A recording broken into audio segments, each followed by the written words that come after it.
আপনি তার জন্য সব ছেড়ে দিয়েছিলেন। আল্লাহকেও আপনি ভেবেছিলেন সে চিরকাল আপনার থাকবে, কিন্তু আজ সে অন্য কারো জীবনে চলে গেছে। আপনি কি ভেবেছিলেন যে মানুষটাকে আপনি ভালোবাসেন সে আপনার জন্যই তৈরি? আপনি কি কাউকে আল্লাহর চেয়েও বেশি ভালোবেসেছেন কখনো? কখনো ভেবেছেন কি হারাম প্রেমে কান্না তো ছিল, কিন্তু সওয়াব ছিল কি? আল্লাহকে কষ্ট দিয়ে, আল্লাহকে নারাজ করে অন্যকে হাসানোর ভালোবাসা আসলে কি ভালোবাসা? আসুন আমরা কোরআন ও হাদিসের আলোকে হারাম সম্পর্কে কিছু আলোচনা করি।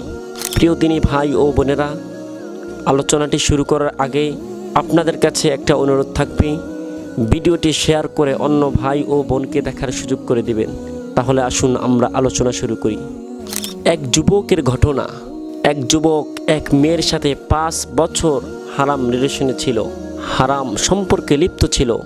তার নামাজ বাদ, রোজা বাদ, সে মা বাবার কথা অমান্য করে, পিতামাতার কথা শোনে না, শুধুমাত্র ওই মেয়েটার জন্য, ওই মেয়েটাকে পাওয়ার আশায়। একদিন হঠাৎ করে মেয়ের ফ্যামিলি মেয়ের বিয়ে ঠিক করে ফেলে। তখন ওই মেয়ের বিয়ে হয়ে যায়। আর এই দিকে সেই ছেলেটা শুনে কান্নায় ভেঙে পড়ল আর মনে মনে বলতে লাগলো, আমি এতদিন ভেবেছি সে আমার জন্যই তৈরি, কিন্তু না, সে অন্য কারোর জন্য তৈরি। এটা মনে মনে ভাবতে লাগলো আর অঝরে কান্না করতে লাগলো। ঠিক এমনিভাবেই আজকে আমাদের যুবক যুবতীরা শেষ হয়ে যাচ্ছে।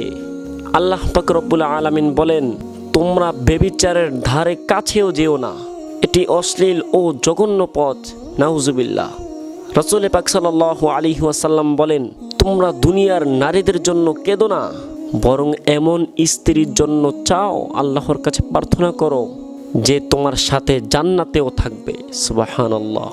প্রিয় দিনী ভাই ও বোনেরা, হারাম ভালোবাসা, হারাম সম্পর্ক শুধুমাত্র কষ্ট দেয়, যন্ত্রণা দেয়। আর হালাল প্রেমে, হালাল ভালোবাসায় আছে সম্মান ও বরকত এবং আল্লাহর রহমত। আল্লাহ পাক রব্বুল আলামিন আমাদের সবাইকে হারাম সম্পর্ক থেকে বাঁচার তৌফিক দান করুক। আমিন সুম্মা আমিন। আসসালামু আলাইকুম ওয়া রাহমাতুল্লাহি ওয়া বারাকাতুহু।